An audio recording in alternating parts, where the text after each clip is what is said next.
Hello everyone, I am Justina Paris and I welcome you all to today's daily news analysis. आज है 23rd October 2024 and we're going to be seeing important articles from the Hindu and the Indian Express. So let's begin.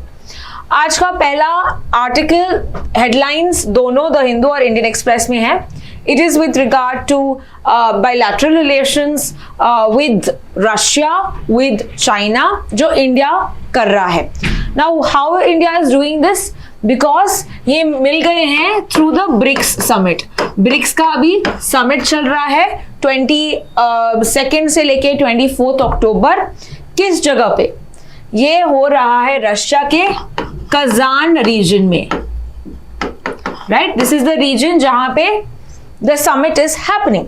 So that is how we see that these bilateral meetings are happening on the sidelines. अभी कल के article में हमने already LAC agreement विस्तार में देखा था, so I'm not going to repeat that. So I hope you have watched yesterday's video. So now I'm going to be just revising with you about the BRICS because यहाँ पे meeting तो हो रहा है, इसके बारे में आपको फैक्ट्स पूछ सकते हैं. So let us have a revision. Firstly, BRICS के मेंबर कंट्रीज कौन से हैं ये आपको पता होना चाहिए. सो ब्रिक्स के तो ओरिजिनल कंट्रीज तो सबको पता है, that is Brazil, Russia, India, China and South Africa. Right, इसके अलावा we saw 5 countries have been added. कौन से कंट्रीज ये? Ethiopia, Egypt, Iran, Saudi Arabia and UAE. Okay, जो Egypt, Ethiopia, Iran, Saudi Arabia and UAE. इसमें जो Saudi Arabia है, even though it has accepted the invitation, यहाँ पे अभी भी उन्होंने फॉर्मल ज्वाइनिंग नहीं किया है. तो अगर क्वेश्चन आता है, you have to remember Saudi Arabia इसने साइनिंग किया है पर अभी भी फॉर्मल ज्वाइनिंग अभी भी कुछ बाकी है. अपार्ट फ्रॉम दैट एक और कंट्री ऐड होने वाली थी लेकिन नहीं हुई, वो है Argentina. Argentina did not join the BRICS. Why? Because इनके जो प्रेसिडेंट है अभी प्रो वेस्ट है और यहाँ पे you have countries like China and Russia. Right, इसीलिए it does not want to spoil its relations with the western countries. तो इसीलिए अर्जेंटीना ने ज्वाइन नहीं किया. अभी ब्रिक्स की बात करते हैं तो ये 2001 में हम देखते हैं एक आइडिया दिया था एक ब्रिटिश के इकोनॉमिस्ट ने, जिम ओनील ने दिया था कि these are the countries that are emerging. ये जो ब्रिक्स कंट्रीज है ओरिजिनल 5, ये इमर्जिंग कंट्रीज ऐसे करके उन्होंने कहा था.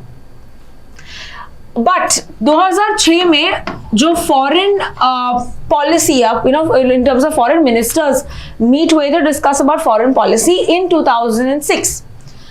However, 2009 was the first summit of the BRICS. तो फर्स्ट समिट कहां पे हुआ?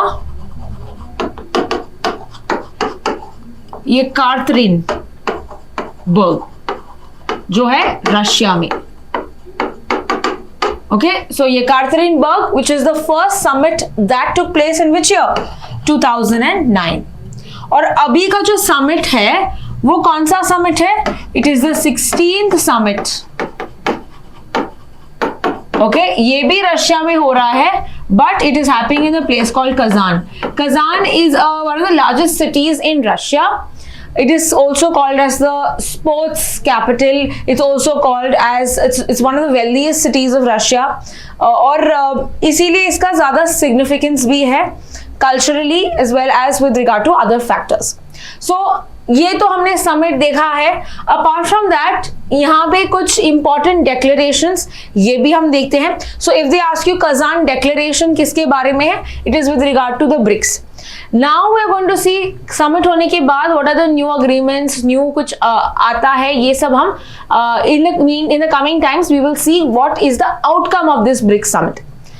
इसके अलावा 2014 में एक डेक्लेरेशन आया, फोर्टालेजा डेक्लेरेशन. इस फोर्टालेजा डेक्लेरेशन के through we saw that a bank was created called as the new development bank. इस न्यू डेवलपमेंट बैंक का हेडक्वार्टर्स है शंघाई में. ओके, सो ये बैंक जो है of course will ensure fundings with regard to infrastructure projects among these BRICS countries. इसके अलावा हम देखते हैं 2023 में there was another declaration called as the Johannesburg declaration. तो Johannesburg declaration is the one that added new countries to the BRICS. ये जो हम 5 countries की बात कर रहे हैं, these have been invited. In fact, 6 countries were invited. Argentina did not join. So 6 countries were invited through the Johannesburg Declaration. अभी हाल ही में BRICS न्यूज में also था because 2 countries also want to join. Which are the 2 countries that want to join? One is Turkey and दूसरा है Azerbaijan. तो अगर पूछते हैं which are the countries that have proposed to join the grouping of the BRICS, these are the 2 countries that you have to remember. तो ये हमने कुछ facts देखे हैं about the BRICS. Let's proceed to the next article. Next article is with regard to the Kartarpur corridor. तो Kartarpur corridor के बारे में कुछ इंटरेस्टिंग फैक्ट्स जान लेते हैं. पहला, करतारपुर कॉरिडोर ये जो अग्रीमेंट है ये 2019 में आया था, 2019 में आया था. So initially it was made for 5 years. 5 years के लिए अग्रीमेंट डिसाइड किया गया था कि जो इंडियन पिलग्रिम्स हैं they can be easily visiting the Kartarpur Sahib corridor gurdwara जो पाकिस्तान में है विदाउट वीजा. उनको केवल एक परमिट की आवश्यकता है to visit the pilgrim site. Okay, which is the pilgrim site? Kartarpur Sahib gurdwara. ये जो गुरुद्वारा है ये है नरोवल करके एक डिस्ट्रिक्ट में, पाकिस्तान के डिस्ट्रिक्ट में.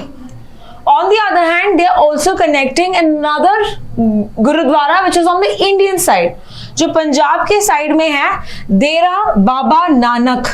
ओके, ये गुरुद्वारा को भी कनेक्ट करता है, तो इनके पिलग्रिम्स भी यहाँ पे आ सकते हैं. सो दिस ये जो गुरुद्वारा है ये कौन से डिस्ट्रिक्ट में है? Gurdaspur. So they can ask you these districts, you have to remember Narowal in the Pakistan side, Gurdaspur in Punjab in India side. और ये जो कॉरिडोर है ये अबाउट 2 किलोमीटर्स का कॉरिडोर है and it is passing through which river? It is passing through river Ravi. तो ये आपको कुछ फैक्ट्स पता होने चाहिए. Now let us understand context क्या है, अभी न्यूज में हम क्यों डिस्कस कर रहे हैं. मैंने कहा जो अग्रीमेंट है 2019 में आया, 24 अक्टूबर 2019 में आया. So allowing the visits from India to Gurudwara and Pakistan for a period of 5 years ये allowed था. So that means ये agreement कब खत्म हुआ? 2024 में, right? It is supposed to end. However, we have extended this to more 5 years. That means up to 2029 ये agreement फिर से renew हुआ है. And in agreement में ऐसा भी है कि if at all, okay, the relations between the 2 countries get bitter, तो यहाँ पे 1 month notice देके ये agreement रद्द भी किया जा सकता है. Now coming back to this, let's understand what is the backdrop of this ये extension का. तो आपको पता ही होगा ministry of external affairs, right? तो minister of external affairs S Jaishankar गए थे कहाँ पे? ये गए थे हमारे पाकिस्तान में because of the SCO meeting that happened there. तो जब ये गए थे that time he of course had meetings with the Prime Minister, and we have the Prime Minister Shehbaz Sharif and Foreign Minister Ishaq Dar. तो ये names भी आप थोड़े ध्यान में रखना. Prime Minister of Pakistan कौन है? शहबाज शरीफ. तो यहाँ पे इसके थ्रू, गुडविल के through we see that this have further extended. In fact he also ask कि जो $20 एक फीस चार्ज किया जाता है इसको एक्सेम्प्ट करने के लिए, बिकॉज ये पिलग्रिम के लिए जा रहे हैं, बट पाकिस्तान ने कहा know that is not possible, because यहाँ पे जो रिफर्बिशमेंट करना है गुरुद्वारा का, जो देखभाल करनी है, तो that is the reason this charge is put. Okay, so this is with regard to your Kartarpur Sahib corridor where India and Pakistan have extended this. जो हमारा next article है, it is with regard to a submarine vehicle, okay, a submarine ship. So let's see what exactly this is. So यहाँ पे 4th nuclear submarine launch हुआ है India से. So let's see what exactly is the name of this submarine. अभी submarine का name अभी तक decide नहीं हुआ है, that is what the article says. So अभी तक उनको एक कोड नेम दिया है, इस कोड नेम आपको याद रख लेना S4 स्टार, S4 स्टार, ठीक है। तो ये है इसका code name. Now let us of course understand the other submarines that India possesses. Okay, so coming back to this, submarines की बात किया जाए, these are special submarines, these are nuclear, SSBN कहते हैं इसको, SSBN। अभी ये क्या है SSBN? SSBN is basically nuclear powered ballistic missile submarine। तो इस सबमरीन के थ्रू आप ballistic missiles का भी इस्तेमाल करके अटैक कर सकते हैं। So this is how it is very special। तो इंडिया के पास कौन से सबमरीन्स हैं? First submarine that we had was INS chakra. Okay, इसको हम कहते हैं S1, INS चक्रा। लेकिन INS chakra was not indigenously made, खुद से हमने नहीं बनाया। इनफैक्ट हमने लीज पे लिया कौन से कंट्री से? हमने लीज लिया कंट्री रशिया से। सो इफ यू नो कि इंडिया सबसे बड़ा इंपोर्टर है ऑफ डिफेंस इक्विपमेंट्स, एंड सबसे ज्यादा हम डिफेंस इक्विपमेंट्स भी रशिया से लेते हैं। Okay, however the largest defence exporter in the world is USA.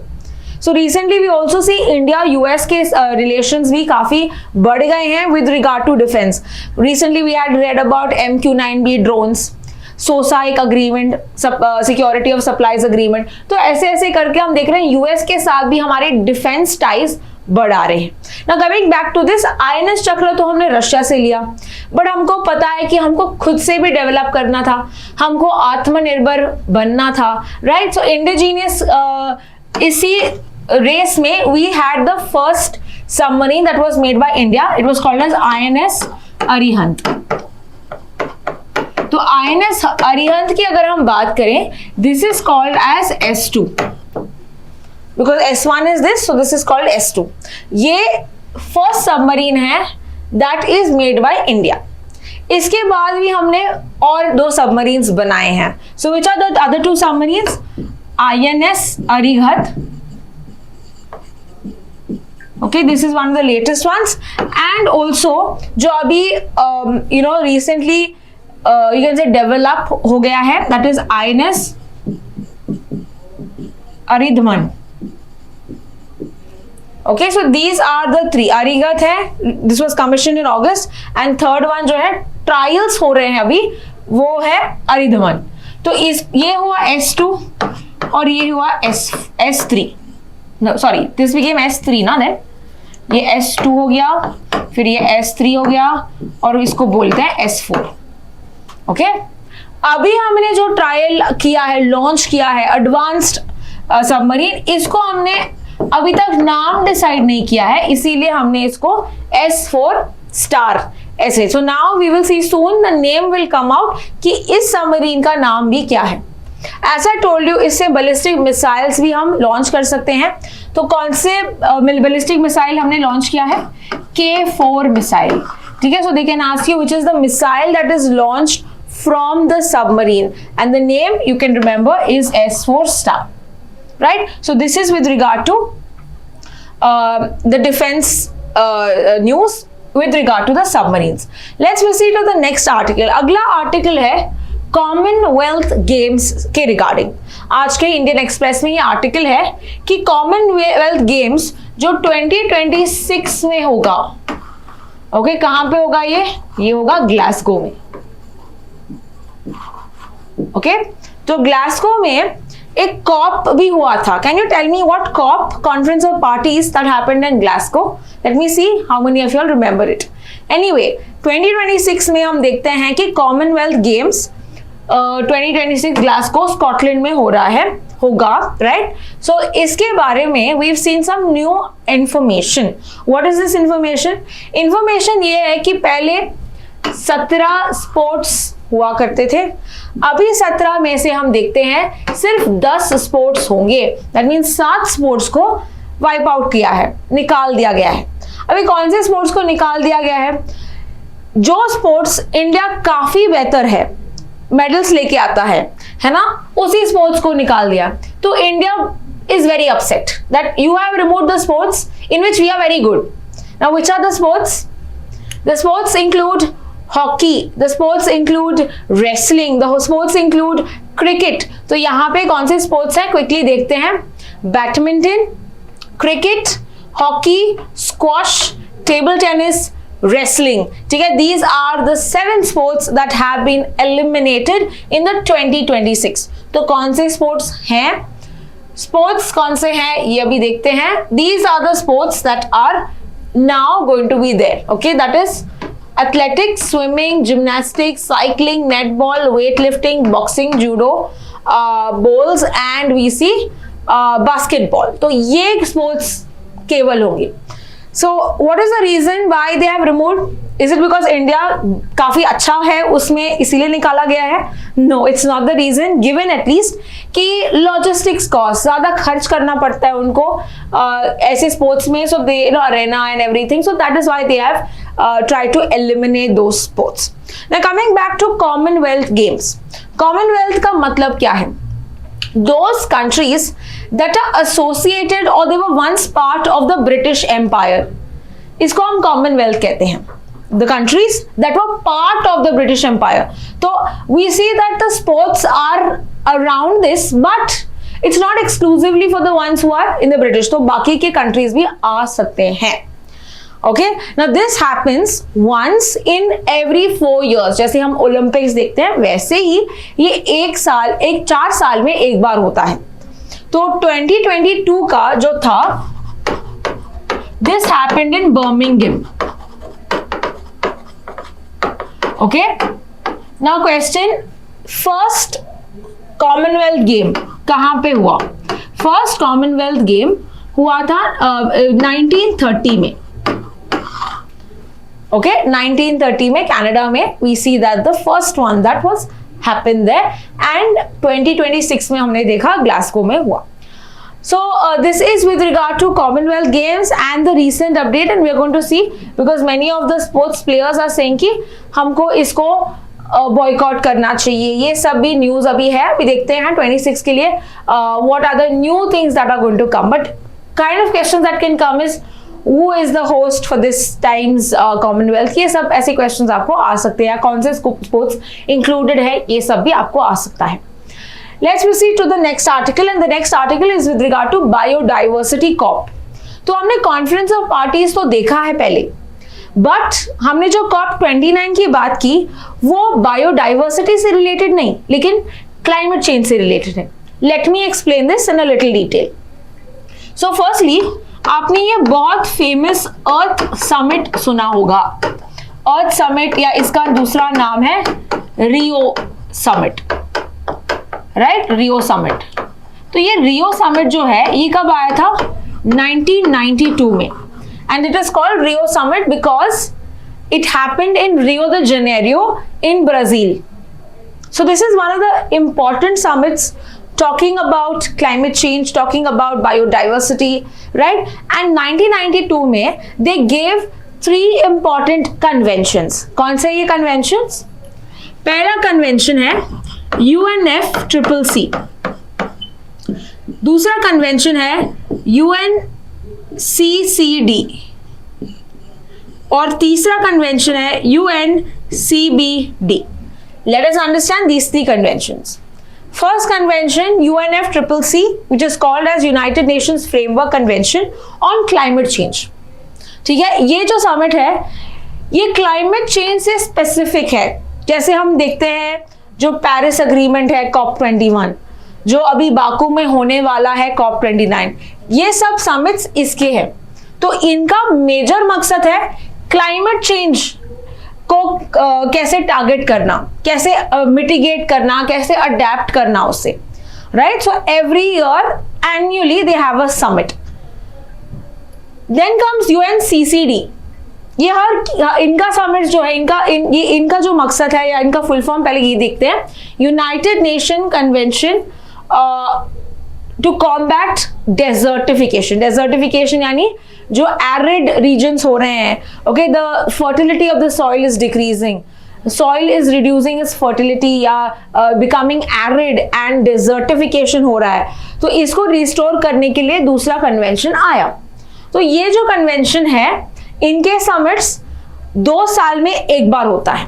Okay, that is UNCCD का 2 साल में एक बार। और इस साल इंपॉर्टेंट इसीलिए है बिकॉज इसके 30th एनिवर्सरी है, क्योंकि ये 1994 में एनेक्ट हुआ। ठीक है, तो ये फोर्स में आया 1994 में। सो UNCCD की बात करें हम, इनका रिसेंटली समिट जो हुआ था, it happened in Riyadh, Saudi Arabia, right. So we understand that UNCCD is another summit under this Earth Summit. Third convention जो आज के आर्टिकल से रिलेट करता है, it is called as UNCBD, United Nation convention on biodiversity. ना इसका focus क्या है, बायोडाइवर्सिटी से रिलेटेड, यानी कि जो हमारा इकोसिस्टम है इसको रिस्टोर करना, जो हमारे बायोडाइवर्सिटी, हमारे फ्लोरा है, फौना है, इसको एक्सटिंक्ट ना होने देना, इसको कंजर्व करना, प्रोटेक्ट करना। So that is a major aim with regard to convention on biodiversity, right. So let's now focus on the third such summit. अभी इसका समिट जो है, this and I discuss this before also, COP क्या है, full form conference of parties. Conference of parties का मकसद ये है, का एम होता है कि ये मीटिंग्स करते हैं to discuss or to take decisions on these conventions. So what is the aim of conference of parties? To have meetings with the members of the convention, ताकि they can come across to any consensus, a target to restore the environment, to take these targets very seriously. तो India भी participate करता है, तीनों में India participate करता है, right, because we are very pro environment people. So this is with regard to COPs. So जैसे COP इसमें होता है पेरिस में, बाकू में, इजिप्ट में, दुबई में, तो वैसे यहाँ पे भी कॉप्स होते हैं। Of course we are more focused on UNFCCC, but UNCBD अभी हो रहा है, तो इसीलिए आपको ये पता होना चाहिए। So let's get back to CBD. This is with regard to restoring your ecosystem that I just said. Now where is this COP happening? ये पहले आपको याद रखना है कि 16th वाला COP है जो UNFCCC का है, this is COP 29 है ना। तो ये वाला कौन सा COP है, COP 16th. Where is it happening? It is happening in a place called as Cali, Colombia. Okay, Cali, Colombia में ये COP हो रहा है. So if you talk about many such COPs did happen, we are going to be discussing about only the important ones now, because of course there are 16 such COPs then we'll have to discuss. And firstly if you talk about ये जो COP था, COP 1 happened in Bahamas. ठीक है, तो अगर पूछेंगे CBD का पहला COP, जैसे COP 1 of UNFCCC happened in Berlin, right? So वैसे आपको याद रखना है, the place is called Nassau. Okay, ये बाहामास का जगह है। तो अभी कहाँ पे हो रहा है, कैली, कोलंबिया में। And we are mainly discuss में टारगेट्स रखते हैं, डिस्कस करते हैं कैसे हम बायोडाइवर्सिटी को प्रिजर्व करें, कंजर्व करें। Now, with regard to India, India also became a party to this in 1994, and we see that many such summits happened. तो पहले in the first 3 years, they had the summit annually, यानी साल में एक बार summit होता था. But in 2000, इन्होंने start किया कि summits जो है 2 साल में एक बार होगा. Okay, 2 साल में एक बार होगा. That is how they had decided starting from 2000. So therefore we see that now it is happening, हर 2 साल में एक बार होता है. So the recent COP that happened, that was COP 15, correct? इसके पहले COP 15, ये कब हुआ था? That means 2022, because I told you 2 साल में. इस बार 24 का है, ये 22 में पिछला COP. तो ये जो COP है, ये 2 पार्ट्स में बना था. Okay, one is Kunming,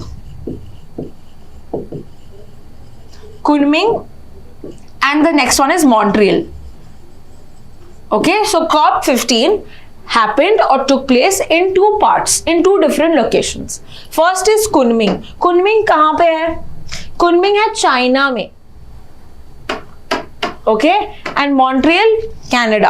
So this is the COP15. Now we're going to be discussing a little about COP15 and only the important ones, okay, only the important COPs. So let's see which are the important COPs. Okay, before going ahead, which are the members that are not party to the Convention on Biodiversity? This is very important. 4 countries नहीं है part of the UNCBD, which is it? Andorra, South Sudan, USA as well as Holy See or the Vatican, right? So ये 4 countries are not part of, ये 4 members UN के हैं but they are not part of CBD. So this is something which can be asked. Next is, I told you that we'll discuss about some important protocols and important COPs. पहला है कार्टागेना. कार्टागेना कहाँ पे है? ये भी Colombia में है. Okay ये कहाँ पे है? कोलंबिया में. So what is the major aim of this protocol? This Cartagena protocol talks about living modified organisms. What are living modified organisms? आपके जेनेटिकली मॉडिफाइड ऑर्गेनिजम्स, जो ऑर्गेनिजम्स को आप मॉडिफाई करते हो through the use of biotechnology, through the use of genetic engineering. जैसे आपने सुना होगा BT cotton. BT cotton is a GM organism या GM crop. वैसे animals can also be genetically modified. Humans can be genetically modified. So organisms that are modified, they are called as living modified organisms. जो living things को modify करते हैं. तो ये इसका जो movement है, इसको govern किया है कार्टागेना को. Because of course when you're changing the genetics, it also has repercussions to many other things that it comes across to, that it has contact to, right? तो इसीलिए हम देखते हैं इसका movement को govern किया था through the Cartagena Protocol. It came in 2000, okay, and force में आया था 2003 after signing it. The next one we have the Nagoya Protocol. Where is Nagoya? Nagoya है जापान में, okay. So this particular protocol and agreement happened in COP10. COP10 हुआ था Japan में ही. And in this, what did they talk about? जो हमारा genetic resources है, इसका proper sharing होना चाहिए. इसका access है, ये equal होना चाहिए.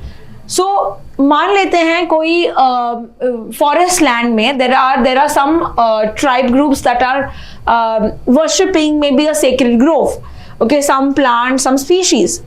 अभी यूएसए की कंपनी को पता है कि मुझे ये जो प्रोडक्ट है मैं अगर कैंसर रिसर्च के लिए यूज कर सकता हूँ, and I am going to this forest and exploiting this resource from this tribal group.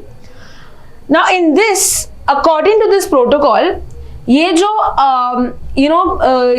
USA कर रहा है, यूएस की कंपनी कर रही है, इट शुड इंश्योर कि इन ट्राइबल ग्रुप को इक्वल एक्सेस मिलना चाहिए, एज वेल एज इनको भी बेनिफिट्स मिलने चाहिए जो आप कमाने के बाद आपको मिलेंगे. So they have the major you can say right to the profit that you make out of this, because they were owners of this. इन लोग इस पे डिपेंडेंट थे, ये इनका मेजर था, द लैंड ये इनके फॉरेस्ट लैंड से लिया गया है, right. So that is the reason why this Nagoya protocol came, ताकि ये जो कंपनीज है they don't benefit out of these countries. ना ये तो हमने छोटा एक एग्जांपल लिया, इंडिया का ट्राइबल ग्रुप का लिया. Think about it in the larger scale, African countries जहाँ पे मेजर ट्राइबल ग्रुप्स हैं, उनके रिसोर्सेज हम एक्सप्लॉइट करके कंपनीज प्रॉफिट कमा रही है, right. So that is not acceptable. So इसीलिए ये प्रोटोकॉल आया. That means access to genetic resources, of course it's the nature, however इसका जो शेयरिंग है it should be equal, it should be accessing the utilisation and everything. ये benefit सबको, सब countries को भी मिलना चाहिए. So this is with regard to the Nagoya protocol. And finally, okay, even in COP10 there was one more important agreement, you can say a part of it, which is called as Aichi targets. तो Aichi targets अगर पूछे कहाँ पे आया, ये यहाँ पे आया था. So the major aim of this was 2011 से लेके 2020 तक they tried to have some goals to ensure कि biodiversity conserve हो. So if they ask you Aichi targets कहाँ से आए थे, it came through this Nagoya summit, Nagoya COP itself. And the recent COP. Okay, तो ये दो cops बहुत ही इंपॉर्टेंट है, एक तो है 2000 वाला एंड दूसरा है 2010 वाला। Next we are going to see Kunming Montreal Global Biodiversity Framework. I told you Kunming China, Montreal is in Canada. तो ये दो पार्ट्स में बने थे। कौन सा कॉप था ये? Corp 15. Okay. So in this 2022 में हुआ, we discussed this. They discussed about 4 goals and 23 targets. Now there are 23 targets, and if you want to know which are the 23 targets, here you go. But now I don't want you to discuss and remember all of these targets. It's not going to be important for you from CLAT perspective. So I am not going to do that. But I'm going to discuss only some few targets that have been given. So let's see what exactly. पहला important है 30-30 target. ये यहाँ पे पूछ सकते हैं कि 30-30 target किसके बारे में है. So this is with regard to the Global Biodiversity Framework, Kunming, Montreal. So इनका टारगेट है कि हम 30% ऑफ लैंड एंड ओशंस को कंजर्व करें और 30% ऑफ इकोसिस्टम, डिग्रेडेड इकोसिस्टम को वापस से रिस्टोर करें। By which year? By 2030। Okay, so once again Kunming Montreal protocol क्या कहता है या फ्रेमवर्क क्या कहता है कि आप कंजर्व करो जो भी आपके लैंड एंड सी ओशंस हैं, प्लस आप रिस्टोर करो जो भी डिग्रेड हुआ है उसको भी रिस्टोर करो bye which year? 2030, right? So this is easy. Apart from that in other such targets which are also with regard to extinction को रोकना, 2050 को ensure करना कि we reduce the extinction risks also. Okay, so no organism should go extinct. Further, reduce risk from pesticides. Pesticides का जो risk है 50% से कम करो, right? Apart from that, nutrient loss to the environment. So ऐसे करके बहुत सारे इन्होंने targets दिए हैं. There are 23 of them. So we have referred to the most important one, which is the 30-30 target. So this is with regard to the COP and the important आपको जो information जो याद रखना है बस वही I have discussed. जो हमारा next article है, this is with regard to a small article. So we're going to quickly see what exactly it is. तो अभी जो ministry of health and family welfare है ये अमेंड करेगी एक एक्ट को। कौन सा act? It's going to amend the transplantation of human organs and tissue act, जो basically regulates the donations, organ donations का जो एक्ट है इसको ये अमेंड करेगी। ये आर्टिकल में कहा गया है। अभी क्या अमेंड करने वाली है ये देखते हैं। तो ये एक्ट जो है पहले ये कब एनेक्ट हुआ था? It was first enacted in the year 1994, which regulates the donations of the organs and the tissues in India. Now यहाँ पे ये कहा गया है कि जो कॉर्निया होता है, what is cornea? Cornea is the outermost layer of the eye. इसका डिमांड ज्यादा है बट ऑर्गन डोनेशंस कम होते हैं। ओके, इसीलिए गवर्नमेंट लेके आने वाली है अ प्रिज्यूम्ड कंसेंट। इसका मतलब है अगर कोई मरीज मर जाता है हॉस्पिटल में, then his cornea will be taken. जो मर गया उसके कॉर्निया डोनेशंस के लिए रखा जाएगा। अगर आप कॉर्निया आपका नहीं देना चाहते हो, you have to give a written consent priorly. If you have not given this consent कि you don't want your cornea to be used, तब तक here you are not going to be coming under this particular. Okay, so only if you write a consent कि आपको आपका cornea नहीं देना, तब तक आपका कॉर्निया यूज नहीं होगा। पर अगर आपने कंसेंट या कोई लिखा नहीं है कहीं भी या आपने फॉर्म नहीं फिल किया है वो, then if your patient is dying in the hospital, their cornea will be taken. तो एक presumed consent है कि आपका कंसेंट ऑलरेडी है, ऐसा माना जाएगा according to this article. Anyway, another agency with regard to transplantation is NOTO, जो इसी एक्ट के थ्रू बना था। What is NOTO? That is a National Organ and Tissue Transplant Organization that regulates the body that regulates and coordinates with regard to donations of organs in the country. Let's proceed to the next article. The next article आपने पिछले class में देखा होगा। Let us just quickly have a revision because आज के ये Indian Express में अच्छी तरह से दिया गया है। So here we see we're talking about madrasas. Now what are madrasas? Madrasas are basically integrating two things.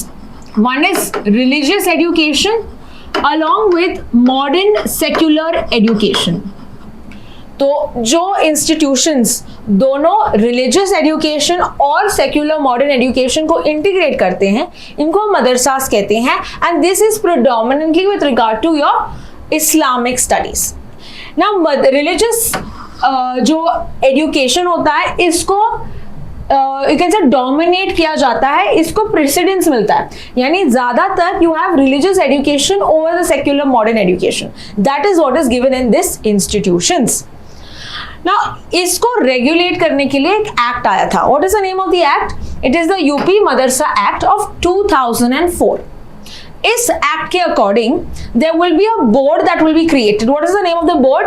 Uttar Pradesh board of Madrasa education. Okay, सो यहाँ पे दिया गया है UP board of Madrasa education.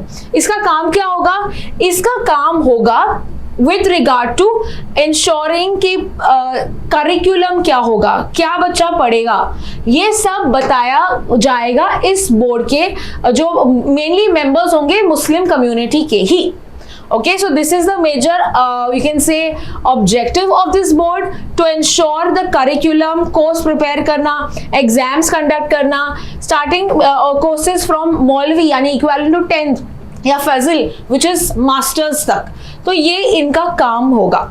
Now news में क्यों है? News में इसीलिए बिकॉज इलाहाबाद हाई कोर्ट जो है, इन्होंने इस एक्ट को अनकॉन्स्टिट्यूशनल कहा है। Because it is violating secularism. Okay, on the basis of कि ये सेक्युलरिज्म को वायलेट करता है। यहाँ पे जो इंस्टीट्यूशंस है, they are stepping into the arena of education with regard to religious education. So इसीलिए यहाँ पे इन्होंने इसको अनकॉन्स्टिट्यूशनल कहा है। Now, apart from this, the arguments with regard to in Allahabad High Court, of course, Supreme Court अभी ये hearing करेगी. Okay, so right now the verdict is still going to be discussed. It's not come off. अभी तक इन्होंने इस decision को stay पे रखा है. So we are yet to see what is going to happen. What is the Supreme Court is going to say?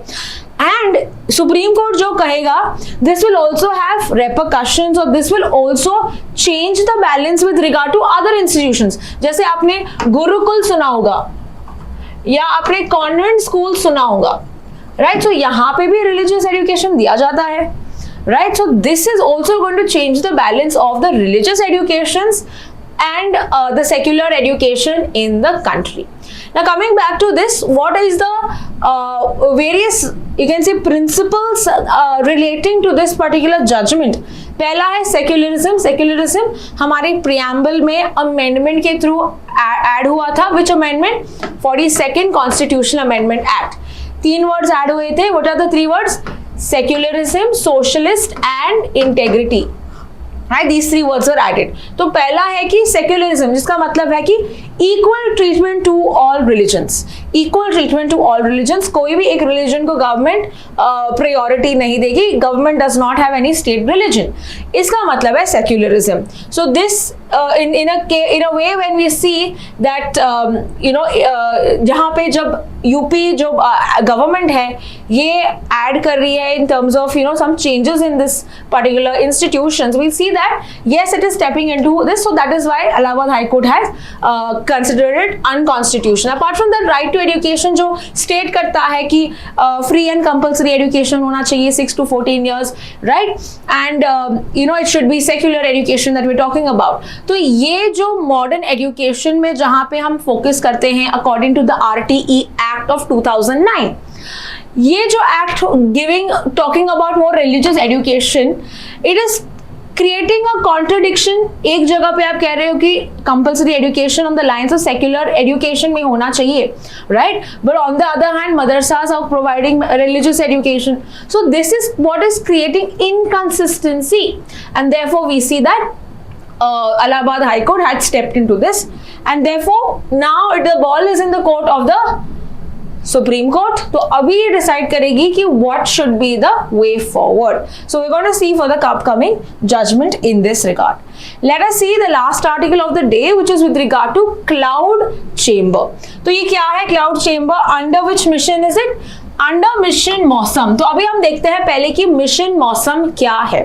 तो यहाँ पे पहले मिशन मौसम जो आया था सितंबर 2023 में लॉन्च हुआ था। ये इसका मेजर एम था टू इंश्योर कि जो वेदर फॉरकास्टिंग है, हमारा वेदर का अंडरस्टैंडिंग है, इसको पहले हम इम्प्रूव करें। ठीक है, एंड कैसे हम इम्प्रूव करेंगे? By the use of technologies. कैसे technologies? Like AI, like machine learning. तो हमारा जो वेदर फोरकास्टिंग है इसको और भी एक्यूरेट करना, इसको और भी बेहतर बनाना, that is the initiative of mission Mausam. कौन है इसका nodal ministry? The nodal ministry is ministry of earth sciences. And who is going to implement this? It is going to be 3 important departments like IMD जो 1875 में आया था। Okay, where is this located? New Delhi. तो इसका responsibility है daily के daily weather forecast. You know the 4 colours जहां पे ये देता है, green, yellow, orange, red, right? So ऐसे ही वेदर फोरकास्टिंग करना। फिर आता है IITM, ये कहां पे है? पुणे में। Okay, so this is engaged in mainly the tropical weather, only climate research. Okay, so climate research में यहाँ पे इनका major focus. And finally, you have the National Center for Medium Range Weather Forecasting. Where is this located? This is locating in Noida, UP. Okay, और इनका काम है medium range weather forecasting में. So in the long run you can say not in the short, not in like daily, but in the medium range में. So this is the 3 implementing agencies जो help करता है ministry of earth sciences को, help करता है इस mission को complete करने में, in terms of research, in terms of improving weather forecasting and so on. So what are the objectives that we just discussed? Weather prediction को और भी एक्यूरेट बनाना, स्ट्रेंथन करना क्लाइमेट रेजिलियंस, बिकॉज अगर हम वेदर के एक्यूरेट होंगे, forecasting accurately करेंगे, then we can tackle these weather events better, right? इसके जो कॉन्सिक्वेंसेज या आफ्टरमैथ होंगे इसको हम बेटर टारगेट कर सकते हैं. एंड हमारी जो कैपेसिटी है वेदर साइंसेस से रिलेटेड, हमारा रिसर्च को और भी ज्यादा बेहतर बनाना. So this is what is mission Mausam. अभी हम देखते हैं what is this cloud chamber जो आया है अंडर दिस मिशन मौसम. पहले समझते हैं क्लाउड चेंबर जो है ये कहां पे इंस्टॉल्ड होगा. This will be at the IITM, which I told you is in Pune, Indian Institute of Tropical Meteorology. Now this is basically to study the Indian monsoon clouds. What exactly is the cloud chamber? यहाँ पे एक cylindrical, you can say you know there will be an chamber, कि cylindrical chamber है. So ये cylindrical chamber में आप stimulate करोगे conditions of cloud formation. तो आप कंट्रोल करेंगे ह्यूमिडिटी, टेम्परेचर, कुछ चीजें लेके आएंगे, वेपर लेके आएंगे, अलग अलग चीजें लेके आप यहाँ पे जो कंडीशंस हैं, जैसे क्लाउड्स बनते हैं ऐसे कंडीशंस यहाँ पे बनाओगे. And then what is the outcome of this? You are going to study about cloud physics. Okay, and this will be with regard to in relation to Indian climatic conditions. इसीलिए हमने कहा है Indian monsoon clouds. So India का कैसा weather है, all of that will be also added stimulations, वैसे ही conditions यहाँ पे create होंगे to understand more about the clouds. So that is called as the cloud chamber, and this will be under which mission? Mission मौसम. Now there is also one more word which is called as cloud seeding. तो ये और एक term है, इसका भी आप information ले लीजिए. क्लाउड सीडिंग का मतलब है आप क्लाउड में जहां पे कुछ चीजें ऐड कर रहे हो ताकि बारिश हो, टू इंक्रीज और to enhance rainfall, you are using cloud seeding. तो cloud seeding it is used 1940 से चला रहा है, यहाँ पे बस प्रोसेस बताया है. सो जो एयरक्राफ्ट है ये इंजेक्ट करता है कुछ मटेरियल ताकि क्लाउड में कुछ सब्सटेंस हो which will help it to create clouds. ठीक है, सो दिस इज मेनली कौन से सब्सटेंसेस ऐड करते हो? Silver iodide. ठीक है, ये क्वेश्चन आ सकता है, कौन सा चीजें ऐड करते हैं क्लाउड सीडिंग के लिए? This is silver iodide. तो यहाँ पे रिसेंटली 4th फेज में इसी that there was Solapur Maharashtra में क्लाउड सीडिंग किया गया था रिसेंटली 2018-19 के आसपास.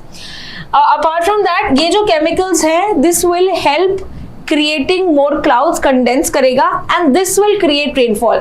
आर्टिकल में कहा है because of cloud seeding about 46% of the rainfall बढ़ सकता है with the help of cloud seeding. So this is again mentioned and this is under which experiment? This is called as cloud aerosol interaction precipitation enhancement experiment. ये आपके article में mention किया था कि इसके वजह से we have been doing cloud seeding to increase the rainfall, right? So these are your important articles of the day. We have seen many interesting articles. Don't forget to watch the next video where I'll be discussing about 20 GK questions based on this topic. Thank you so much.